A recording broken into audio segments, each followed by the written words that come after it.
भगवान शिव अपनी पत्नी पार्वती के साथ एक बार घूमते हुए धरती के अमरावती शहर पहुंचे। वहां शिव जी का एक बड़ा सा मंदिर राजा ने बनवाया था। शिव पार्वती दोनों को वह मंदिर पसंद आया, इसलिए दोनों वहीं रहने लगे। कुछ दिनों बाद मां पार्वती ने भोलेनाथ से कहा, प्रभु, मुझे चौसा खेलने की इच्छा है। भगवान ने सारा इंतजाम किया और दोनों आराम से चौसा खेलने लगे। तभी वहां मंदिर के पुजारी आ गए। पुजारी को आता देख मां पार्वती ने पूछा, आप बताएं हम दोनों में से कौन ये खेल जीतेगा। जवाब में उन्होंने कहा, महादेव ही जीतेंगे। जैसे ही चौसा का खेल खत्म होने लगा तो पार्वती मां जीत गईं। माता पार्वती ने पुजारी की बात गलत साबित होने पर उन्हें झूठ बोलने की सजा के रूप में श्राप देकर कोढ़ी बना दिया। फिर पार्वती शिव जी के साथ कैलाश लौट गईं। अब लोग उस कोढ़ी पुजारी से दूर भागने लगे। राजा ने भी उसे मंदिर के कार्य से मुक्त करके किसी दूसरे ब्राह्मण को मंदिर का पुजारी नियुक्त कर दिया। कोढ़ी पुजारी भी उसी मंदिर के बाहर बैठकर अपने लिए भिक्षा मांगने लगा। कुछ दिनों बाद उस मंदिर में स्वर्ग से अप्सराएं आईं। पुजारी को देखकर उन्होंने उसकी हालत का कारण पूछा। उसने मां पार्वती द्वारा मिले श्राप के बारे में उन्हें बता दिया। सारी बातें जानने के बाद अप्सराओं ने पुजारी को पूरे 16 सोमवार तक विधिवत व्रत रखने के लिए कहा। पुजारी को इस पूजा की विधि नहीं पता थी, तो उसने अप्सराओं से इसके बारे में पूछा। उन्होंने बताया कि हर सोमवार को सूर्योदय से पहले उठना होगा। फिर नहाकर साफ कपड़े पहनने के बाद गेहूं के आटे से 3 अंग बनाना।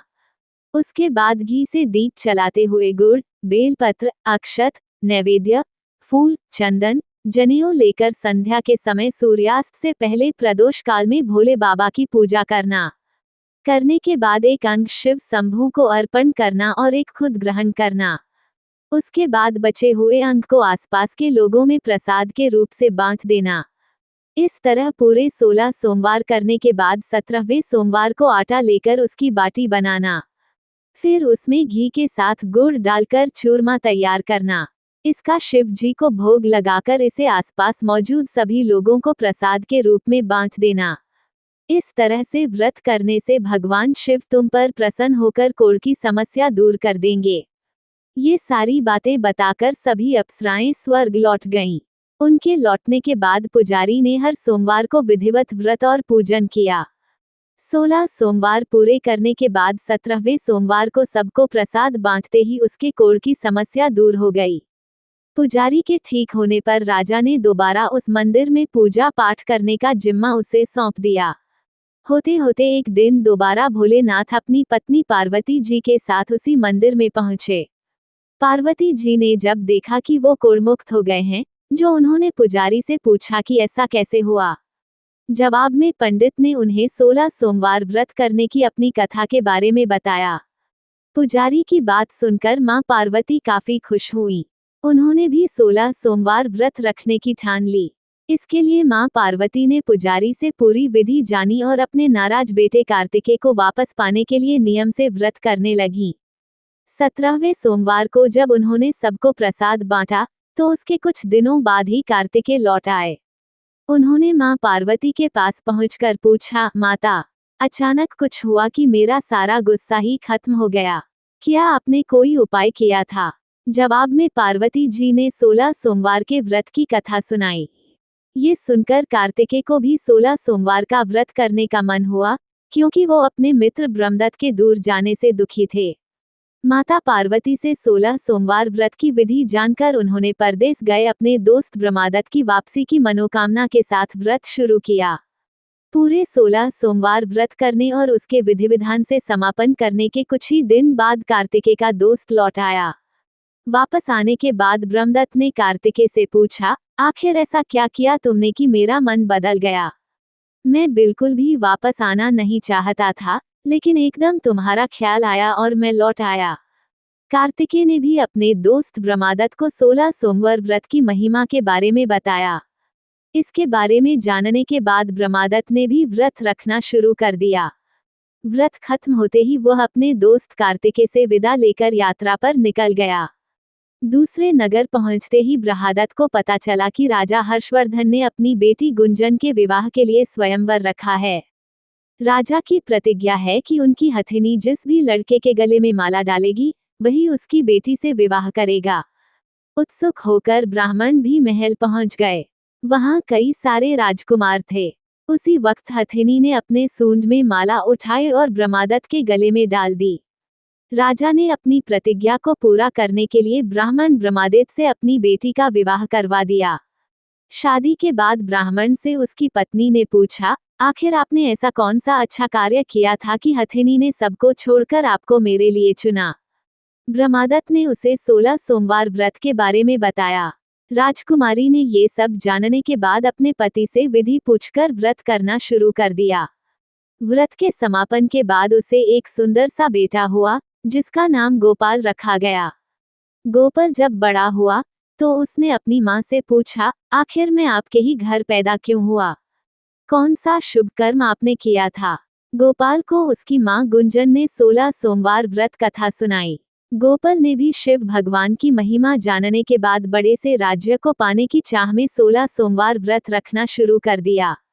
व्रत पूरा होते ही एक दिन पास के ही राजा को गोपाल पसंद आ गया।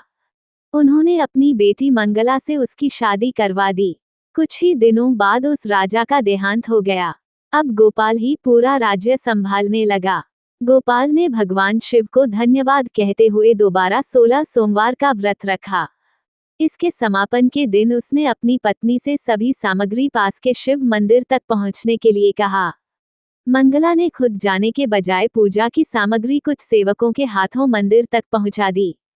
उसी दौरान आकाशवाणी हुई, राजन, तुम्हारी पत्नी ने 16 सोमवार व्रत का आदर सम्मान नहीं किया।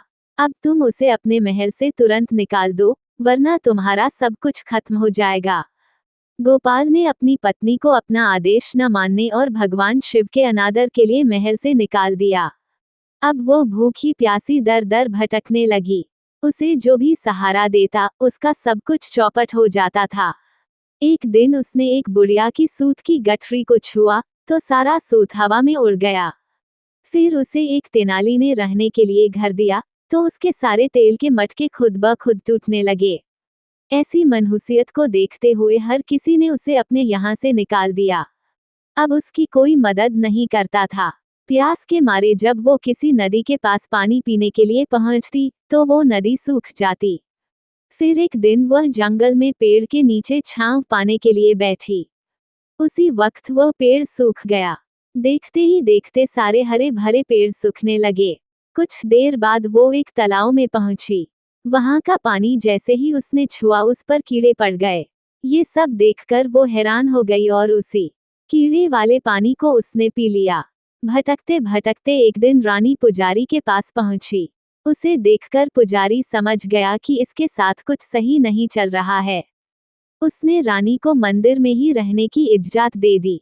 रानी मंदिर में सब्जी या फल को हाथ लगाती तो वो सड़ जाते, आटे को छूती तो उसमें कीड़े पड़ने लगते, पानी से बदबू आने लग जाती। ये सब देखकर पुजारी ने कहा, लगता है तुमसे कोई बड़ा अपराध हुआ है, जिससे नाराज होकर देवताओं ने तुम्हें दंड दिया है। इस बात के जवाब में रानी ने पुजारी को शिव की पूजा करने के लिए सामग्री से जुड़ी पूरी कहानी बता दी। ये बात जानने के बाद पुजारी बोले, तुम कल से ही 16 सोमवार का व्रत करना शुरू करो। इससे प्रसन्न होकर भोलेनाथ तुम्हें माफ कर देंगे। पुजारी से 16 सोमवार की विधि समझने के बाद अगले ही सोमवार से रानी से व्रत रखना शुरू कर दिया। 17वें सोमवार को जैसे ही रानी ने अपने व्रत का समापन किया, वैसे ही राजा को अपनी पत्नी की याद आई। उन्होंने अपने सैनिकों को उसकी खोज में भेजा और घर वापस लाने का आदेश दिया। सैनिकों को जब पता चला कि वो मंदिर में रह रही हैं, तो उन्होंने रानी को अपने साथ चलने की प्रार्थना की। तभी पुजारी वहां पहुंचे और सैनिकों को वापस महल लौटने के लिए कहा। राजा को जब पता चला कि उसकी पत्नी मंदिर में है, तो वो उसे लेने के लिए वहां पहुंचे। उन्होंने पुजारी से माफी मांगी और सब कुछ बताया।